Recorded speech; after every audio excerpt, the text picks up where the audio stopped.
Anjum studio देखने वाले और सुनने वाले तमाम सामीन को मेरी तरफ से प्यार भरा अस्सलाम वालेकुम आदाब। आज की हमारी इस शाम की मुलाकात एक ऐसे उस्ताद के साथ जो बहैसियत टीचर उस्ताद अपने फ़राइज़ अंजाम दे रहे हैं और इनसे हम आज कुछ बातचीत करेंगे समाज के बारे में। समाज में जो बुराइयां आजकल चल रही है और समाज में किस तरह की बुराइयां चल रही है, आइए हम रईस साहब बाली साहब से आज की शाम की शुरुआत करते हैं। जी रईस बाली साहब, आपका बहुत बहुत शुक्रिया और आपका खैर मकदम है हमारे चैनल में। जी बहुत बहुत शुक्रिया नवीद अंजुम जी। जी रईस साहब, जिस तरह से आजकल का जो समाज है, जिस तरह से हमारा समाज जा रहा है, आप इस पे क्या कहना चाहेंगे कि आजकल जो बहुत सी खराफात और जो समाज हमारा जिस डगर पे जा रहा है, आप उस हवाले से क्या कहना चाहेंगे कि हमारा समाज किस ओर जा रहा है? नवीद अंजुम साहब, सबसे पहले मैं आपका शुक्रिया अदा करना चाहूँगा कि आपने इस काबिल समझा। मैं तो इतनी मेरी औकात नहीं कि मैं इतना गौर कर सकूं। समाज, जिस तरह से आपने एक सवाल खड़ा किया कि समाज में आज किस तरह की बुराइयां जो है पनप रही हैं, मैं समझता हूं कि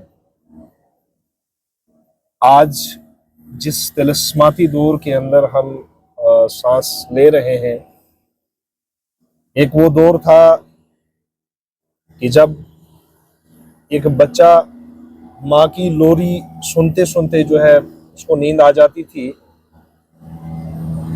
एक वो दौर था कि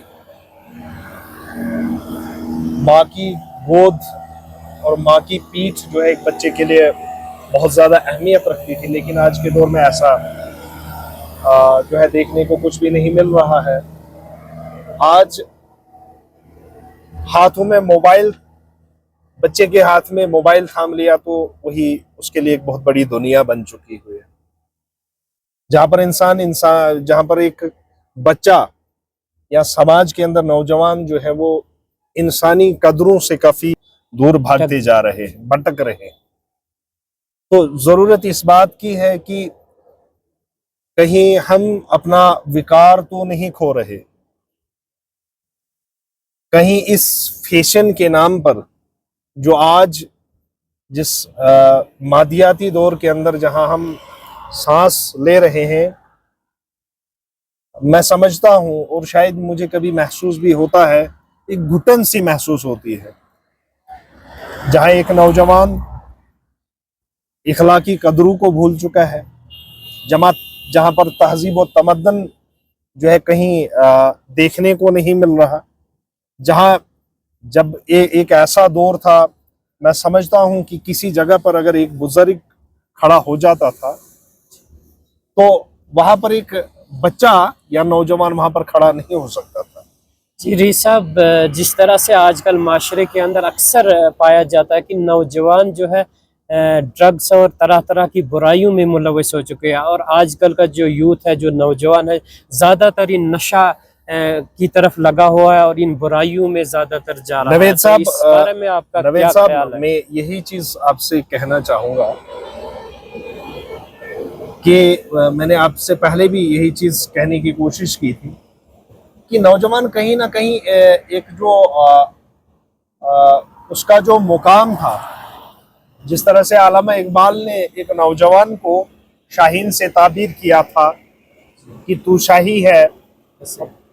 शाही है बसेरा कर पहाड़ों की चट्टानों पर, तो ऐसा आज के नौजवान में जो है ये चीजें देखने को नहीं मिल रही हैं। जी रईस साहब, क्या कारण हो सकता है? जैसे नौजवान अगर ड्रग्स की ओर जा रहा है, क्या कोई डिप्रेशन के शिकार हुए हैं या क्या वजूहात है कि अक्सर नौजवान तबका जो है ड्रग्स और नशावर चीज़ों की तरफ जा रहे हैं और ये चीज़ें इस्तेमाल कर रहे हैं?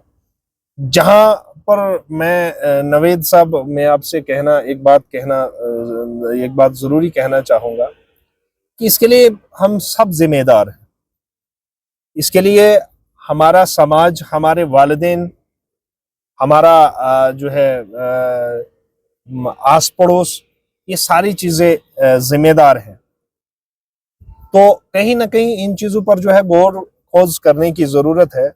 मैं एक ऐसा भी दौर था कि जब शराब को एक ऐब माना जाता था, शराब को एक गुनाह समझा जाता था।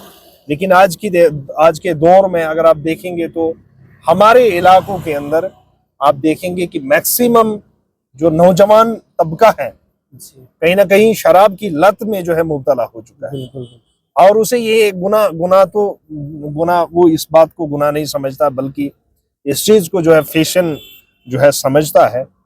इस फैशन ने जो है दुनिया को बर्बाद करके रख दिया। जहां पर अल्लामा इकबाल जो है ने उसकी परवाज को ऊंचा बनाने की कोशिश की, ऊंचा करने की कोशिश की है। वो कहते हैं कि तू शाही है, परवाज है काम तेरा, तेरे तेरे सामने आसमां और भी है, या फिर नहीं तेरा नशेमन कसर सुल्तानी के गुबन पर, तू शाही है बसेरा कर पहाड़ों की चट्टानों पर।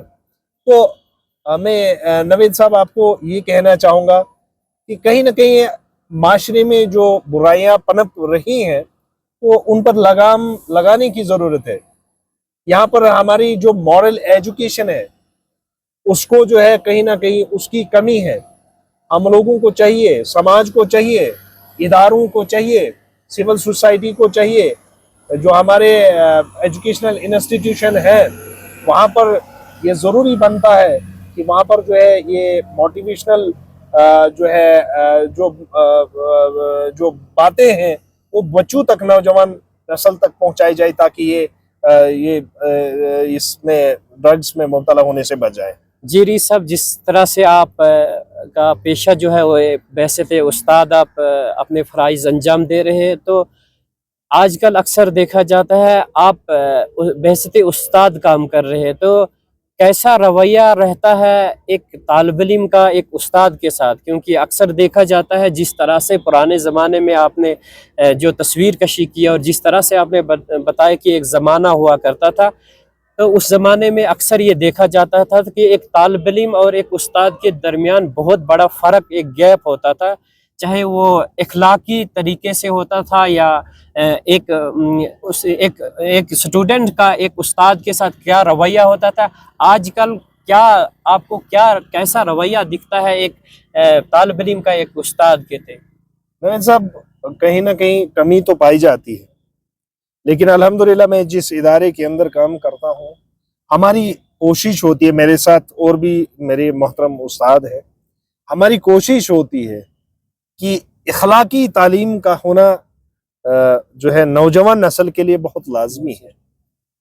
कहीं ना कहीं कमी तो पाई जाती है। एक वो दौर था जब एक उस्ताद को मतलब एक उस्ताद जहां से गुजरता तो वहां पर तालिब इल्म खड़ा नहीं हो सकते थे।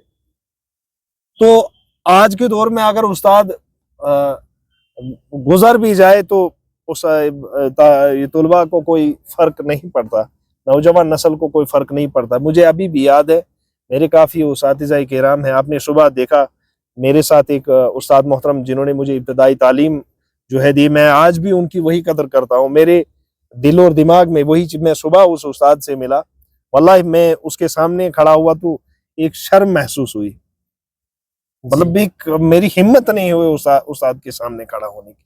बहरहाल उनने मुझे गले से लगाया, उनने मुझे बड़ी मतलब मोहब्बत और शफकत से वो मेरे साथ पेश आए, लेकिन फिर भी कहीं ना कहीं मैं उनके सामने खड़ा नहीं हो सका। तो आज की डेट में मैं ये नहीं कहूँगा कि बिल्कुल जो है जो है वो चीज़ें ख़त्म हो चुकी है, लेकिन कहीं ना कहीं एक कमी महसूस की जा रही है।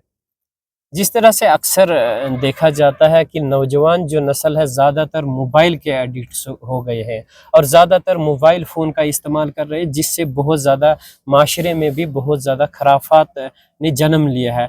तो एक मोबाइल का जो गलत इस्तेमाल होता है और जो बच्चा खासकर आजकल का छोटा बच्चा भी मोबाइल फ़ोन का इस्तेमाल करता है, जिस वजह से बड़ा इम्पैक्ट पड़ता है माशरे में। तो आपका क्या ख्याल है कि ये मोबाइल फ़ोन का इस्तेमाल करना क्या माशरे को एक अच्छी राह दिखा सकते हैं? किसी अहले इल्म ने नवेद साहब कहा है कि बच्चे के हाथ में आप आग दे दीजिए लेकिन मोबाइल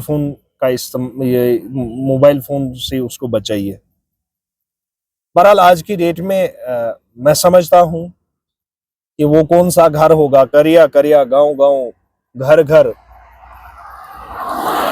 मोबाइल जो है एक दुश्मन की तरह हमारे, हम तो इसको दोस्त समझते हैं लेकिन एक दुश्मन जो है बना हुआ है। जहां पर हम अपने नौनिहाल नन्ही जो जाने हैं, नन्ही रुए हैं, उनके हाथ में जो है मोबाइल थाम थाम देते हैं, जो उनकी जिंदगी आने वाले जो जिंदगी है, उनकी सेहत, आप सेहत के बारे में ले लीजिए या उनकी दूसरी किसी चीज के बारे में आप ले लीजिए, इखलाकी कदरों के बारे में ले लीजिए, तो मैं समझता हूं कि उनके लिए बहुत ही नुकसानदेह है। और नवेद अंजुम साहब, मैंने आपसे पहले कहा था कि मेरी वालदा मोहतरमा ने, अल्लाह उनको जन्नतुल फिरदौस नसीब अता करे, कुछ कहानियां उन्होंने मुझे सुनाई, कुछ लोरियां उन्होंने मुझे सुनाई जो आज भी मेरे जहन की शाखों पर कहीं कभी ना कभी जो है गर्दिश करती हैं, तो जिन पर कहीं इखलाकी दरस होता था, अदब एहतराम का दरस हुआ करता था, जहाँ परियों और इंसानों की कहानियां सुनाई जाती थी। तो आज की डेट में ऐसा नहीं होता है। आज की डेट में एक माँ अगर उसको खाना पकाना होगा तो सबसे पहले वो अपने बच्चे के हाथ में या बेटी के हाथ में मोबाइल थाम देती है, ये देखे बिना कि उसकी बेटी उस मोबाइल में क्या देख रही है। देखिए कितने नवेद अंजुम साहब, मैं आपसे अर्ज करूं कि कितनी खराफात जो है मोबाइल के अंदर है। ये इससे हम मतलब हम ये नहीं कह सकते। मोबाइल का एक पॉजिटिव अपना एक इम्पैक्ट भी है, पॉजिटिव और नेगेटिव दोनों साइड्स इसकी देखनी है हमने। लेकिन एक छोटा सा नन्हा सा बच्चा जिसको खरे और खोटे की पहचान नहीं, जिसको अच्छे और बुरे की तमीज नहीं, उसके हाथ में जब आप एक मोबाइल जो है ये थमा देते हैं, तो न जाने उस पे क्या क्या चीजें आती हैं। मैं ज्यादा दूर नहीं, मैं अपने घर की बात करूं, मेरी छोटी सी एक नन्ही बेटी है, तो वो भी कहीं ना कहीं जबरदस्ती, जब उसको लगता है कि कोई मेरी कुछ भी अब जो है चलने वाली नहीं है, तो जबरदस्ती फिर वो रोना स्टार्ट कर लेती है, जहां पर एक माँ मजबूर हो जाती है उसको मोबाइल थामने पर, जहां पर वो न जाने क्या क्या वो देख सकते हैं मोबाइल पर, जहां खराफात फैले हुए, जहां पर बुराइयां ही बुराइयां हैं। जी, बहैसियत उस्ताद के मैं आपसे ये सवाल करना चाहूँगा कि अक्सर मतलब देखा जाता है या सुना जाता है कि जैसे बहैसियत उस्ताद के आप एजुकेशन डिपार्टमेंट से हो, तो ऐसा कहा जाता है कि एक उस्ताद जो बच्चों को ये तलकीन करते हैं कि आपको घर में मोबाइल, बड़ा फ़ोन होना ज़रूरी है। तो कहीं न कहीं जिससे भी समाज में बुराइयाँ फैल रही है, और जो बच्चे पढ़ने के बहाने घर वालों से मोबाइल, बड़ा फ़ोन लेते हैं और न जाने वो बंद कमरे में वहाँ पे गलत उसका इस्तेमाल करते हैं। क्या लगता है आपको कि बहैसियत उस्ताद के स्कूल में जो एजुकेशन दी जाती है, क्या वो बच्चों को ज़्यादा इम्पैक्ट कर सकती है कि अगर आप उनको मोबाइल की तलकीन करते हैं कि एक मोबाइल फ़ोन आप बड़ा रखिए, और वहाँ पे हम आपको जहाँ तक अक्सर हमने ये पाया कि कुछ स्कूलों की तरफ से, कुछ उस्ताज़ कराम की तरफ से ये हदायत दी गई कि बच्चों को बड़ी फ़ोन दीजिए, हम उसी में व्हाट्सएप के ज़रिए उनको सवालात या और कुछ भेजा करेंगे। क्या ये तरीका कार क्या सही है? नवेद साहब, मैं आपसे अर्ज करूं, आज जिस मैंने आपसे पहले अर्ज किया कि एक ग्लोबल वर्ल्ड जिसको हम कहते हैं, हम ये भी नहीं कह सकते कि मोबाइल का इस्तेमाल भी हम नहीं कर सकते। अब जरूरत इस बात की है कि जहां पर वालिदैन भी जिम्मेदार है, जहां पर एक उस्ताद भी जिम्मेदार है। मैंने आपसे पहले कहा कि हमें कहीं ना कहीं बच्चों की करनी पर एक वो नजर रखनी है कि आया मेरी बेटी, एक नौजवान बेटी, एक नौजवान बेटा मेरे घर के अंदर जब मोबाइल का इस्तेमाल करता है तो एक हद रखनी है। ये थे हमारे साथ रईस अहमद बाली साहब, जिसने आजकल के जदीद माशरे पे रोशनी डाली। ऐसे ही अंजुम स्टूडियो के साथ बनिए रहिएगा। दीजिए हमें इजाज़त। अल्लाह हाफिज़।